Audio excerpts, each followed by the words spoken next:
며느라, 올해도 배추 절이는 건 내가 할 테니까 너는 그 김치 쏙 준비 좀 해. 근데 마늘이랑 생강은 당연히 하나씩 다 손으로 다져서 넣어야 해. 그래야 김치 맛이 제대로 살지. 어머님, 다져진 마늘도 있는데 굳이 요즘엔 편리하게 나와서 이게 더 빨라요. 빨리 하려고 하는 게 문제야. 김장은 급해서 되는 게 아니야. 정성을 들여야 해, 정성을.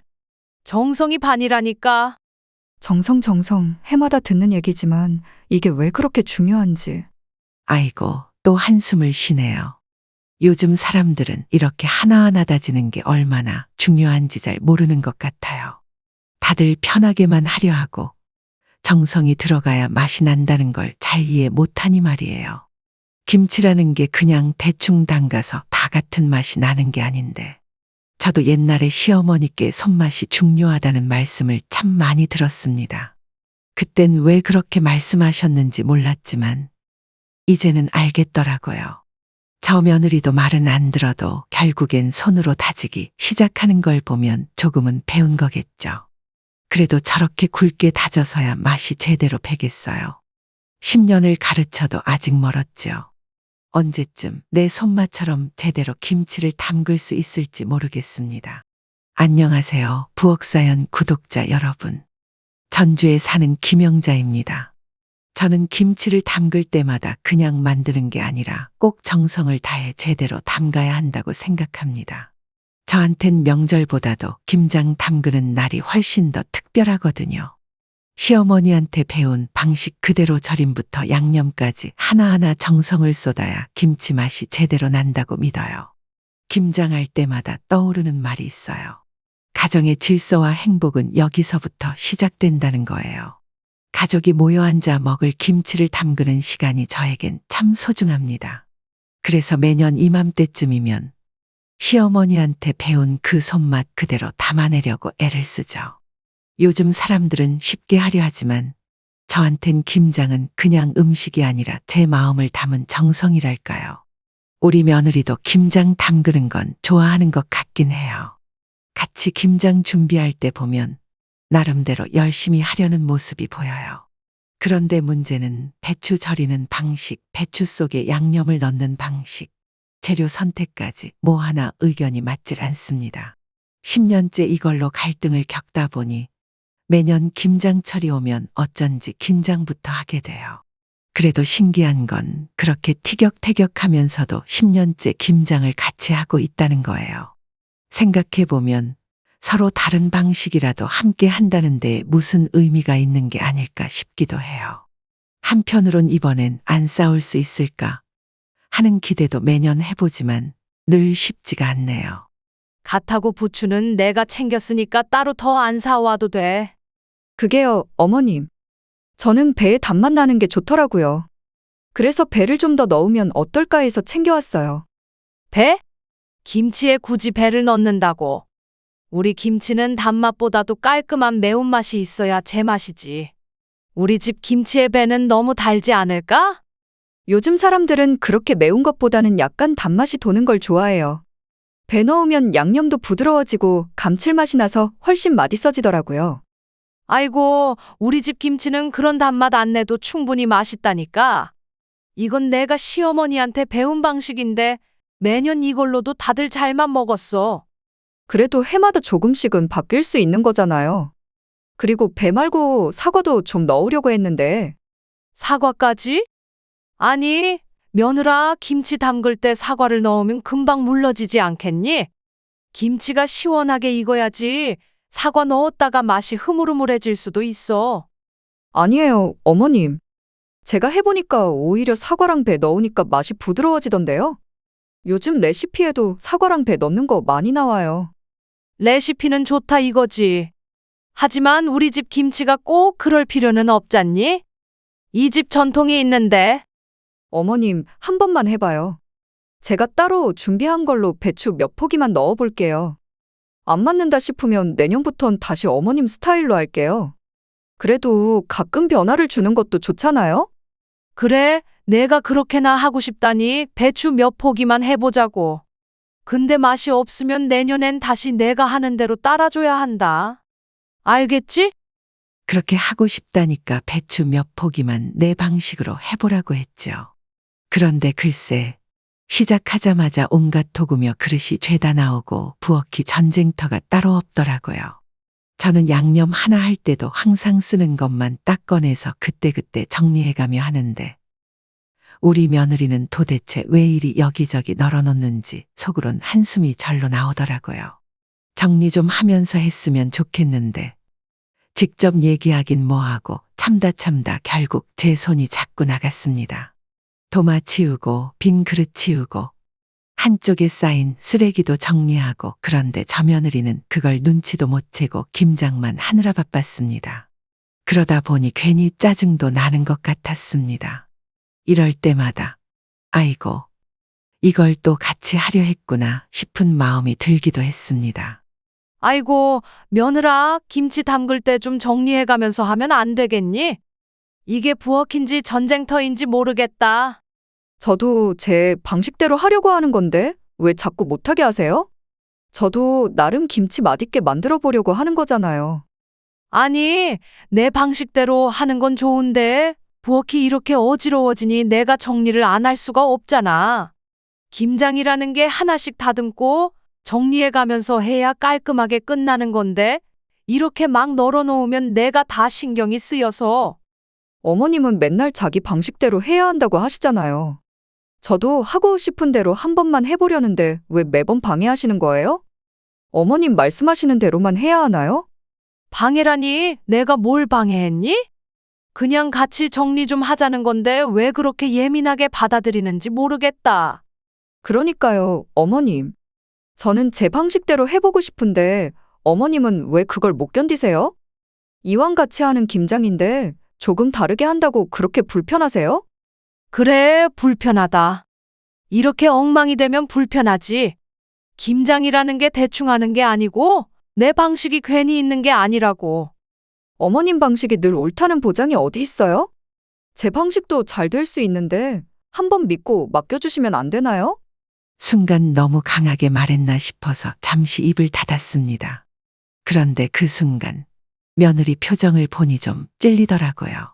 상처받은 얼굴로 한쪽에 서 있는 걸 보니 마음이 좀 불편해졌어요. 서로 방식이 다른 걸 알면서도 매번 이렇게 부딪히니 왜 이렇게 매년 김장철마다 같은 일이 반복되는 걸까요? 아이고, 그냥 내가 내 방식대로 할 걸 그랬나 하는 생각이 스치기도 하고 그래도 김장이라는 게 가르치지 않으면 우리 집 방식은 또 누가 이어가겠나 싶은 마음도 들고요. 참, 이 마음이 제일 어렵네요. 그냥 서로 조용히 김장을 마칠 수 있는 방법이 있으면 좋으련만 현실은 그렇지가 않습니다. 알았다. 내가 하고 싶은 대로 해봐라. 근데 정말 다음엔 그냥 내 방식대로 하자. 서로 안 싸우고 끝내려면 말이다. 네, 알겠어요. 한숨 한 번 쉬고 마음을 가라앉히며 다시 김장을 이어가기로 했어요. 며느리도 말없이 준비를 다시 시작하는데 서로 아무 말 없이 일하니 어쩐지 부엌 공기가 무거워지네요. 싸움은 그쳤지만 아직 서로 마음이 편하지 않다는 게 느껴집니다. 그래도 어쩌겠어요. 이 김장 끝나면 또 한 해가 가고 이렇게라도 함께 담그는 게 가족이긴 하니까 그냥 마음속에 쌓인 말들은 눌러두고 다시 손을 움직입니다. 사실 우리 며느리가 영양학을 전공했어요. 그래서인지 음식에 대한 생각이 나랑은 많이 다르죠. 거기다 이탈리아 레스토랑에서 일했던 경력도 있다 보니 전통 방식보다는 새로운 요리 방식에 더 익숙한 것 같더라고요. 그래서 김장할 때마다 이렇게 해도 될까 하는 고민을 자주 하는 것 같아요. 그런데 참 웃긴 건 우리 아들이 그 레스토랑에서 며느리를 처음 봤을 때 날 보고 있는 것 같았대요. 어딘가 모르게 닮았다고 느꼈다나. 그런 인연 덕분에 아들은 그 레스토랑을 자주 찾아갔고 그렇게 두 사람이 가까워져서 결혼까지 하게 됐어요. 그러고 보면 며느리도 나와 비슷한 구석이 있는 거겠죠. 그러니 이렇게 서로 다른 생각과 방식을 가지고 살아가면서도 어쩌면 우리가 닮은 점이 있어서 이만큼 인연이 된 거 아닐까요? 어찌 보면 내가 며느리에게 잔소리 아닌 잔소리를 하게 되는 것도 날 닮은 그 모습 때문인지 모르겠어요. 참 사람이 그렇지요. 닮아서 좋으면서도 닮아서 더 부딪히게 되니까요. 가끔은 이런 생각도 들어요. 우리 며느리가 이렇게 매번 부딪히면서도 김장철마다 오는 이유가 뭐가 있을까 싶어서요. 내가 보기엔 며느리가 요리에 대한 생각도 다르고 손이 많이 가는 일은 딱히 좋아하는 것 같지도 않은데 그래도 이렇게 찾아오니 말이에요. 사실 제 생각엔 우리 남편이 꽤 재산이 있는 모양이에요. 저도 잘 알진 못하지만 집안 사정에 어둡지 않은 며느리가 혹시 그런 것도 눈여겨보는 게 아닐까 싶기도 해요. 남편도 말수가 적은 사람이라 돈에 관해선 입도 뻥긋 안 하죠. 제가 알기론 한 20억은 되는 것 같은데 며느리도 그걸 알면 아무래도 신경이 쓰이지 않을까 하는 생각이 들어요. 물론 사람은 그런 마음으로 가족을 대하면 안 되겠죠. 그래도 오해라는 게 또 쉽사리 사라지는 건 아니잖아요. 며느리가 조금 다가와 주는 게 고마운 마음 한편으로 정말 가족으로서 함께 하려는 건지 아니면 우리 집 사정을 생각하는 건지 가끔 헷갈릴 때가 있어요. 그런 와중에 현관에서 벨 소리가 들리니 저절로 발걸음이 빨라지더라고요. 부엌에 있다가도 우리 아들 소식이 들리면 마음이 먼저 달려나가는 거 있죠. 아이고, 저 녀석 퇴근하고 오느라 얼마나 피곤할까 싶으면서도 그래도 이렇게 얼굴을 보러 와주니 얼마나 고마운지 그래서 얼른 현관 쪽으로 향했어요. 힘든 하루를 마친 아들을 반겨주고 싶어서요. 어머, 우리 아들 왔네. 아이고, 고생했어. 오늘은 좀 일찍 끝났구나. 네, 엄마. 오늘은 일이 좀 일찍 끝났어요. 안 그래도 김장한다고 하셔서 조금이라도 도와드리려고 빨리 왔죠? 그래, 우리 아들 마음 씀씀이가 참 착하지. 힘든데 어쩌다 김장까지 돕겠다고 와서. 자, 들어와서 손 씻고. 밥은 먹었니? 아직이요. 엄마가 해주시는 밥이 제일이죠. 아버지는 어디 계세요? 왔냐, 아들? 오늘은 얼굴이 밝네. 요즘 일 많다더니 오늘은 좀 덜 피곤해 보여. 네, 아버지. 일이 많긴 한데 그래도 김장하는 날인데 얼굴 밝게 와야죠. 그래, 그래. 내가 오니까 집안이 더 환해진다. 자, 손 씻고 와서 저녁 같이 먹자. 오늘 김장한다고 조금 거하게 준비했지? 아들이 고개를 끄덕이며 손 씻으러 가는 뒷모습을 보는데 그냥 마음이 참 흐뭇해지더라고요. 남편도 옆에서 말은 안 해도 그저 미소 짓고 있고 이렇게 힘든 와중에도 얼굴 보러 와주고 또 뭐라도 도우려는 우리 아들 생각에 괜히 기특한 마음이 들었어요. 이런 순간들이 참 소중해요. 가족이 다 같이 모여서 따뜻한 밥 한 끼 먹는 게 말이죠. 우리 아들 참 든든해. 이렇게 와줘서 고맙네. 그러게 말이에요. 이렇게 와주니 힘든 것도 다 잊어버리겠네. 부엌에서 반찬을 차리고 있는데 며느리가 우리 아들한테 이것저것 시키기 시작하더라고요. 하루 종일 일하고 와서 피곤할 텐데 집에 와서라도 좀 쉬게 해야 하는 거 아닌가 싶은데 내색은 안 했지만 속이 편치 않더라고요. 저 녀석이 힘들어도 티 한 번 안 내고 움직이는 게 참 안쓰러워요. 며느리는 아무렇지도 않게 이것도 저것도 부탁하는데 우리 아들은 피곤한 얼굴로 묵묵히 따라주고 있는 모습을 보면서 집에서는 좀 편히 쉬게 해야지라는 마음이 들었어요. 말 한마디 보태지 않으려고 애써도 이렇게 일하는 아들 모습을 보니 마음이 불편했습니다. 자기야, 저기 상 차려놓을 그릇 좀 꺼내줘. 그리고 수저도 가져오고. 아, 그거 말고 큰 접시로. 알았어. 큰 접시 그리고 수저까지. 응? 그리고 저기 냉장고에 무김치도 꺼내고 그 다음에 물 좀 따라줄래? 나는 손이 부족해서. 참아보려 해도 결국엔 제 입에서 말이 튀어나오고 말았죠. 아이고, 며느라, 우리 아들이 직장에서 일하고 왔는데 와서 좀 쉬게 해야지. 이래저래 시키면 애가 언제 쉬니? 아, 어머님. 그냥 간단한 것만 부탁한 거예요. 자기 집에서도 도와주는 게 당연한 거니까요. 그래도 애가 하루 종일 밖에서 일하고 와서 얼마나 힘들겠니? 집에서는 좀 편히 쉬라고 해야지. 자꾸 무슨 일이라도 시키면 내 마음이 불편해서 보기가 어렵다. 서로 도우면 빨리 끝나잖아요. 가족끼리 서로 돕는 거니까요.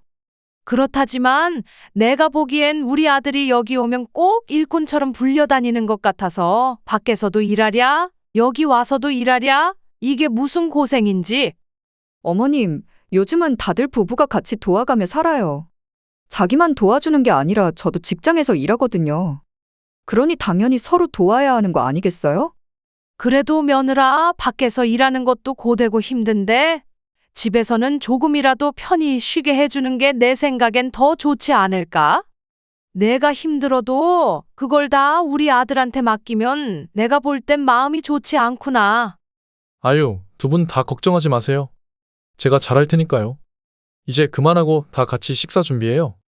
말을 꺼내고 나니 순간 부엌 분위기가 서늘해지더라고요.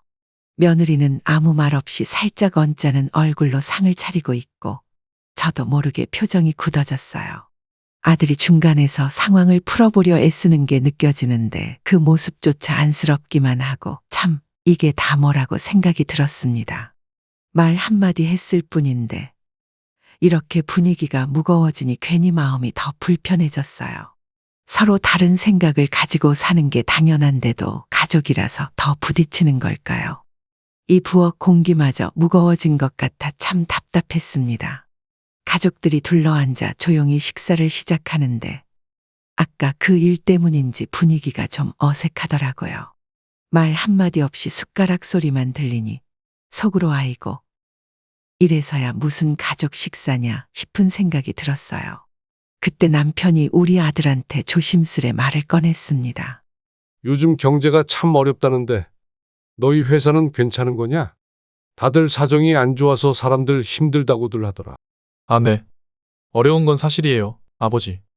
회사에서도 비용을 아끼려고 예산이 많이 줄었어요. 덕분에 일하는데 좀 힘들긴 하죠. 그래도 어떻게든 잘 버티고 있어요.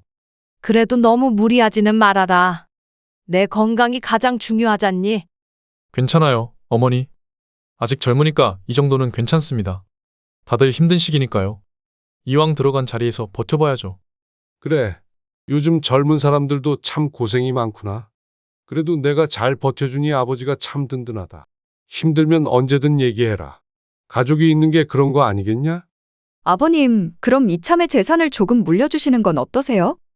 요즘 어려운 상황도 그렇고 우리도 힘을 내서 열심히 살아보려면 큰 도움이 될 것 같은데요. 며느라, 지금 가족 저녁 식사 자리에서 재산 이야기를 꺼내는 게 맞니? 이런 이야기는 좀 더 격식 있는 자리에서 하는 게 예의 아닐까? 그럼 어머님, 도대체 언제 이야기를 해야 한다는 건데요? 매번 이런 얘기하려고 하면 아버님과 어머님 두 분이 자꾸 미루시잖아요. 가족끼리 모인 식사 자리에서 돈 얘기를 한다는 게 과연 옳은지 생각해 보렴. 우리 아들, 며느리 힘든 거 모르는 거 아니야. 하지만 이건 진지하게 상의해야 할 문제고 이 자리에서 나눌 이야기가 아니라고 생각하는데 어머님께는 예의가 아니라고 느껴질지 몰라도 저희 입장에선 이렇게 다 모인 자리 말고는 기회가 없잖아요. 부모님이 늘 감추고만 계시니까요. 순간 무슨 말을 해야 할지 몰라 입이 딱 막히더라고요. 재산 이야기를 이렇게 밥상에서 꺼낼 줄은 정말 생각도 못했으니까요. 잠시 침묵이 흐르는데 남편은 차분하게 며느리 말을 듣고만 있고 나는 멍하니 당황스러운 얼굴로 앉아 있었습니다. 아들도 곤란한 얼굴로 우리를 번갈아 쳐다보는 게 눈에 들어왔습니다. 식탁 분위기가 더없이 어색해지면서 괜히 내 속이 더 불편해졌어요. 이런 날 이렇게까지 대화가 꼬일 줄 누가 알았겠어요. 얘기하고 싶은 마음은 알겠는데 이런 문제는 차근차근 상의할 때가 따로 있지 않겠니? 이 자리에서는 식사를 편하게 하자꾸나. 알겠습니다, 아버님. 아들과 며느리가 돌아가고 설거지를 끝낸 뒤 잠깐 소파에 앉아 쉬는데 문득 생각이 나더라고요. 아들이 생굴을 얼마나 좋아하는데 챙겨주려고 일부러 준비까지 해놨던 걸 깜빡했지 뭐예요. 아이고, 이걸 깜빡했네. 생굴을 일부러 준비해둔 건데 정신이 없어서 못 챙겨줬네요. 그냥 있기도 뭐해서 내일 아들네 집에 가서 주고 와야겠어요. 여보, 생굴 챙겨주러 가는 건 좋은데 제발 며느리랑 또 다투진 말고 와요. 매번 그렇게 사소한 걸로 부딪히고 오니 나도 마음이 편치 않아. 그냥 생굴만 주고 푹 쉬게 해줘요. 응? 아니, 왜 나한테만 이러는 거예요? 매번 며느리랑 부딪히는 게 나 혼자만 문제는 아니잖아요. 고집불통인 건 며느리도 마찬가지인데 왜 나한테만 그러냐고요? 당신 마음고생하는 거 나도 알지만 조금만 더 여유를 가져보자고요. 내가 이런 말 하는 것도 당신이 너무 속상해 할까 봐 그러는 거지 다른 뜻이 있어서가 아니에요. 그래도 내가 어른인데 나만 문제처럼 말하지 말고 며느리한테도 조금은 주의를 주라고요. 괜히 나만 나쁜 사람 되는 것 같아서 속상하다니까. 남편은 내 표정을 보더니 아무 말 없이 입을 다물더라고요. 내가 괜히 속상한 티를 냈나 싶기도 하고 이게 다 뭐라고 내가 이렇게 속이 상하는지. 소파에 등을 기대고 앉아 한숨이 절로 나왔어요. 그래도 생굴을 챙겨서 아들네 집에 가긴 가야지 싶으면서도 또 며느리와 부딪히면 어쩌나 싶고 마음 한켠이 무겁기만 했습니다. 다음 날 생굴을 챙겨 들고 아들네 집에 도착했죠. 며느리가 마침 김치를 냉장고에 넣고 있길래 자연스레 다가갔는데 냉장고 문이 열린 그 순간 내 눈이 휘둥그레졌어요. 냉장고에 들어있는 게 온통 밀키트며 조미료들로 가득한 게 아니겠어요. 우리 아들이 힘들게 일하고 오면 따뜻한 집밥을 먹어야 하는데 이건 좀 아니지 싶더라고요. 순간 표정이 굳어지는 걸 느끼면서도 참을 수가 없었어요. 이걸 다 어떻게 말해야 하나 속으론 답답한 마음이 올라왔지만 그냥 넘어갈 수가 없었죠. 결국 며느리에게 말을 꺼냈습니다. 냉장고에 도대체 밀키트가 왜 이렇게 많아? 우리 아들이 고생해서 일하고 오면 제대로 된 밥을 먹여야지. 이런 걸로 때우면 되겠니? 어머님, 요즘엔 다 이렇게 해요. 밀키트도 재료가 잘 들어있어서 영양도 충분해요. 바쁠 땐 이게 간편하고 맛도 괜찮거든요. 아니, 아무리 그래도 우리 아들이 집밥 먹고 힘내야 하는데 이런 걸로 식사를 해결하는 게 건강에 좋을 리가 있니? 이왕 밥 해주는 거 정성껏 차려야 하는 거 아니야? 어머님, 요즘은 밀키트로도 충분히 영양 잡힌 식사를 할 수 있어요. 그리고 요리사들도 조미료가 적당히 들어가야 제맛이 난다고 하잖아요. 맛있게 먹는 게 건강한 거라고 요즘 방송에서도 그러던데요? 그게 무슨 소리니? 방송이 뭐든 내 손으로 직접 다듬고 만든 밥이 제일 좋은 거야. 조미료라니 그런 걸 쓰면 음식이 몸에 안 좋아진다고. 우리 아들 건강 생각해서라도 그런 건 좀 덜 쓰는 게 좋지 않겠니? 어머님, 제 방식이 틀린 게 아니잖아요. 요즘은 편리하고 맛있게 먹는 것도 중요해요. 저는 맛있게 먹을 수 있다면 그게 건강에 더 좋다고 생각해요. 꼭 예전 방식만이 정답은 아니잖아요. 그러니까 그게 문제야. 음식이라는 게 정성과 손맛이 들어가야지. 편리함만 따지면 그건 그냥 먹을거리일 뿐이지 진짜 음식은 아니야. 우리 아들이 힘들어도 제대로 된 집밥을 먹고 건강하게 지냈으면 하는 마음인데 이렇게 편한 대로만 하면 어머니 된 입장에서 안타까운 거지. 말을 주고받고 나니 잠시 침묵이 흘렀어요. 며느리는 깊은 한숨을 내쉬면서 냉장고 문을 닫더라고요. 냉장고 앞에 서 있는 우리 둘 사이에 뭔가 단단한 벽이 있는 것만 같았어요. 서로 생각하는 방식이 너무 달라서인지 아무리 이야기를 해도 마음이 닿지 않는 느낌이랄까요. 말은 끝났는데 그 자리에 남은 미묘한 긴장감은 도무지 풀리질 않았습니다. 요즘 시대가 변했는데 어머님께 그걸 이해받기는 참 어렵네요. 시대가 변해도 변하지 말아야 할 게 있는 법이지.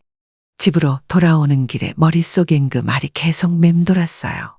시대가 변해도 변하지 말아야 할 게 있는 법이지 내가 너무 고지식한 건가 싶기도 했지만 그래도 우리 가족만의 소중한 전통과 정성 그게 어디 쉽게 바뀌어야 할 일인가 싶었어요. 며느리도 나름대로 애쓰고 있다는 걸 알면서도 이게 세대 차이라는 건가 싶기도 하고 내 속이 참 답답하더군요. 어쩌면 내가 마음을 조금 더 넓혀야 하는 걸까요? 그래도 한편으론 우리 집 가풍과 정성을 잃어버리고 싶지 않은 마음이 아직도 굳건해서 참 마음이 무겁고 씁쓸했습니다. 집으로 돌아와서 소파에 앉아 잠깐 숨을 돌리고 있는데 그때 전화가 울리더라고요. 아들한테서 온 전화였어요. 생굴 맛있게 먹었는지 궁금하기도 하고 오늘 일로 괜히 신경 쓴 건 아닐까 걱정도 됐었는데 아들의 목소리를 들으니 반가우면서도 마음 한켠이 살짝 무거웠어요. 엄마, 생굴 챙겨줘서 정말 고마워요. 오랜만에 맛있게 먹었어요. 근데 혹시 오늘 아내랑 다투셨어요? 너 출근길에 밀키트로 끼니 때우고 나가는 걸 생각하니 기가 막혀서 엄마가 한마디 하긴 했다. 직장 나가느라 고생이 많은데 집밥으로 든든하게 챙겨 먹어야 힘이 나지 않겠니? 엄마, 요즘 우리 세대는 회사 다니면서도 여러 가지로 신경 써야 할 게 많아서 힘든 부분이 많아요. 그래서 이런 건 조금 편해지고 싶은 거예요. 다 바쁜 상황에서 밀키트로 끼니를 때우는 게 큰 문제가 되는 건 아니에요. 그리고 사실 전 엄마와 아내가 좀 덜 부딪히셨으면 좋겠어요. 그래, 내가 그렇게 생각하는구나. 엄마가 그저 내 건강을 위해 하는 말인데 왜 너까지 그러니?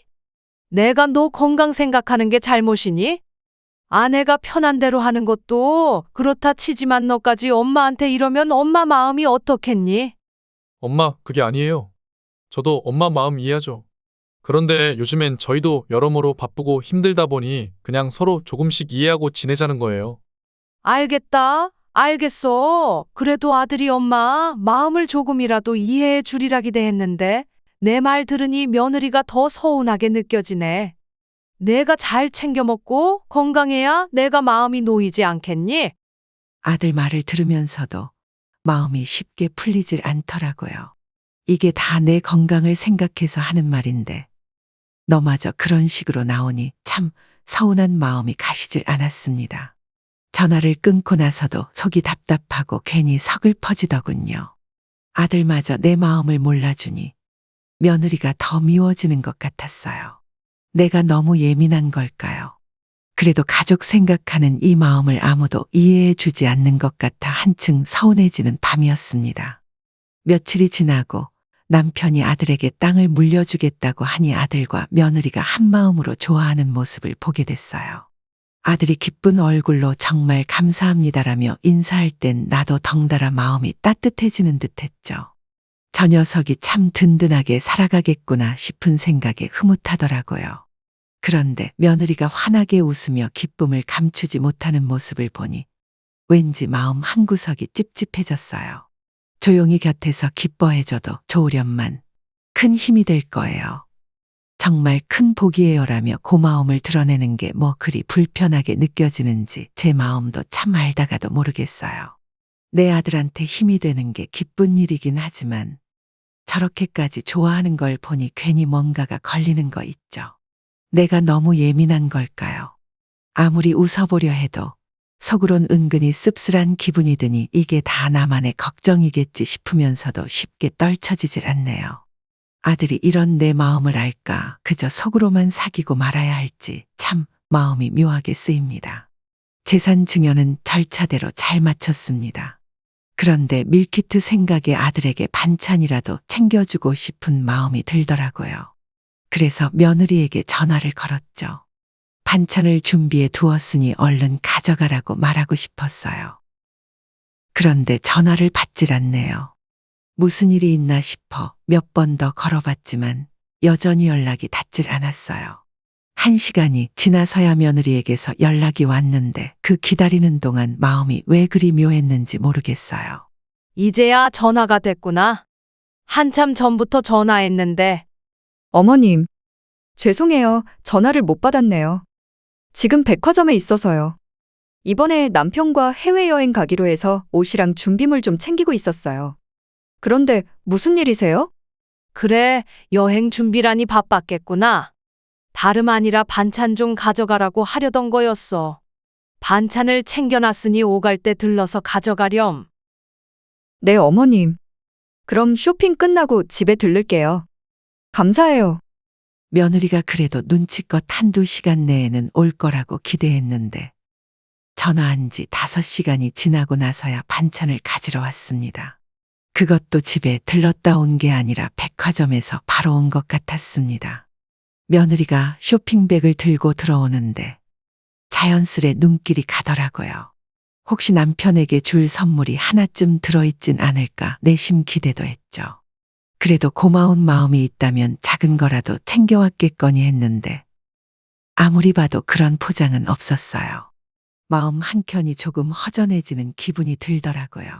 내가 괜한 기대를 한 건가 싶으면서도 서운함이 스치고 말았죠. 며느라, 이렇게 챙겨줬는데 너희 아버지께 선물 하나 사드리지 그랬니? 백화점까지 갔으면서 말이다. 어머님, 그동안 저희가 당연히 받아야 할 걸 받은 건데 꼭 선물을 드려야 하나요? 저희도 감사한 마음은 있죠. 대신 해외여행 갔다 오면서 선물 사올게요. 그게 무슨 소리니? 그런 큰일을 마치고도 고마운 마음을 표현하지 않는 게 우리 때는 상상도 못할 일인데. 이렇게 세대가 다르면 가족끼리 배려하고 이해하는 게 점점 어려워지지 않겠니? 어머님, 저희도 부모님께 당연히 감사하죠. 하지만 요즘은 꼭 이렇게 선물로 표현하지 않더라도 마음으로 전하면 충분하다고 생각해요. 저희도 바쁘게 살다 보니 그런 걸로 신경 쓸 여력이 없을 때도 있고요. 아무리 바빠도 가족을 위한 마음을 표현하는 건 소홀히 해선 안 되는 거야. 선물이라는 게 물질적인 게 아니라 진심을 담아 부모님께 드리는 표현이지 않니? 어머님, 요즘 세상은 예전과 달라요. 꼭 물건으로 마음을 표현해야 하는 건 아니라고 생각해요. 저희 방식이 틀린 건 아니잖아요? 며느리와 눈을 마주치고 있으니 순간 우리 사이에 팽팽한 긴장감이 흐르는 게 느껴지더군요. 서로 한치도 물러서지 않으니 이게 참 쉽지가 않아요. 내가 며느리의 입장을 조금만 더 이해해야 하는 걸까 싶다가도 이렇게 다른 생각을 가지고 사는 며느리를 도무지 이해하기가 어렵네요. 마음속에선 아쉬움이 밀려오고 내 말을 끝까지 받아들이지 않으려는 모습에 답답함이 쌓여만 갔습니다. 그날 저녁 남편에게 오늘 있었던 일을 조심스럽게 털어놓았습니다. 며느리와의 대화에서 느꼈던 답답함, 그리고 내 말을 받아들이지 않으려는 듯한 며느리의 태도에 아쉬움이 밀려왔던 마음을 그대로 이야기했죠. 남편은 한동안 제 이야기를 조용히 듣더니 잠시 한숨을 쉬고는 고개를 저으며 말을 꺼냈습니다. 그러게 말이야. 요즘 젊은 사람들은 뭔가 부모에게 받는 걸 당연하게 여기는 것 같아. 예전에는 작은 도움이라도 얼마나 감사하게 여기고 고마운 마음을 표현했는데 지금은 그런 게 잘 보이지 않는구먼. 정성도 인정도 부족하다고 해야 하나. 참 씁쓸하네. 그러게 말이에요. 아무리 세대가 다르고 갈등이 있다고 해도 이렇게 정성 다해주고 애써서 도와줘도 뭐 하나 예쁘게 받아들이는 구석이 없으니 참 다 줘봐야 무슨 소용인가 싶네요. 조금이라도 고마운 마음을 보였으면 이렇게까지 서운하지는 않았을 텐데. 남편과 이야기를 마치고 혼자 부엌에 앉아있자니 문득 그동안 부엌 사연을 통해 들어온 많은 이야기들이 떠오르더군요. 나처럼 며느리나 자식과 부딪히는 갈등 상황, 그리고 서로의 마음을 이해하지 못해 속상해하는 사연들, 그 모든 게 참 공감됐어요.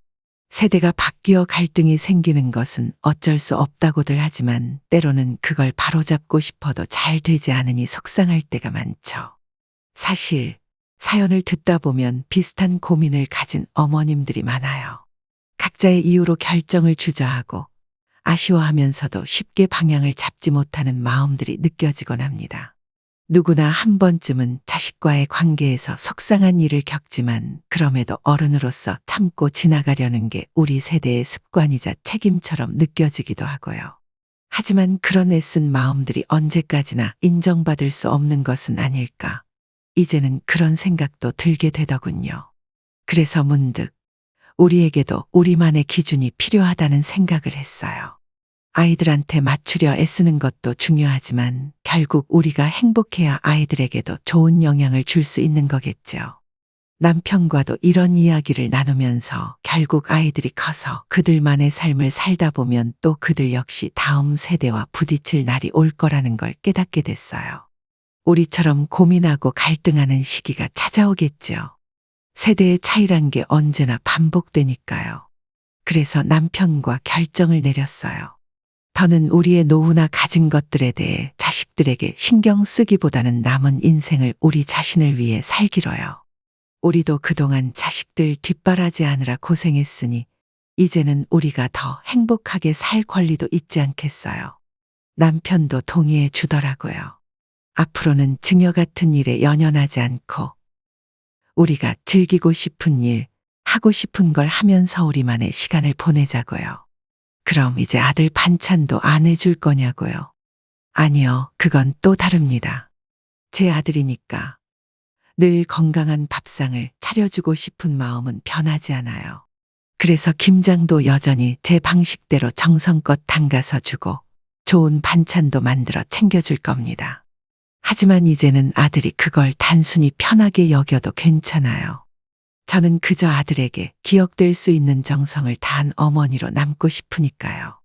우리가 애써 만든 전통과 손맛이 계속 이어져 가기를 바라는 마음으로요. 우리 세대가 지켜온 소중한 가치들을 아들 그리고 며느리에게도 계속 전할 수 있다면 좋겠습니다. 언젠가 그들이 우리를 이해하게 되는 날이 오겠죠. 그때까지 저는 이 자리에서 묵묵히 가족을 위한 마음을 다해 반찬을 만들고 그렇게 기억되는 어머니로 남고 싶습니다. 오늘 사연 어떻게 들으셨나요? 이번 이야기가 구독자 분들에게 따뜻한 위로가 되었으면 좋겠습니다. 느끼신 점이 있다면 댓글로 허심탄회하게 의견을 나눠주세요. 부엌사연은 여러분의 구독과 좋아요 그리고 댓글로 유지됩니다. 앞으로 더 좋은 사연으로 찾아뵐 수 있도록 많은 도움을 부탁드려요. 감사합니다.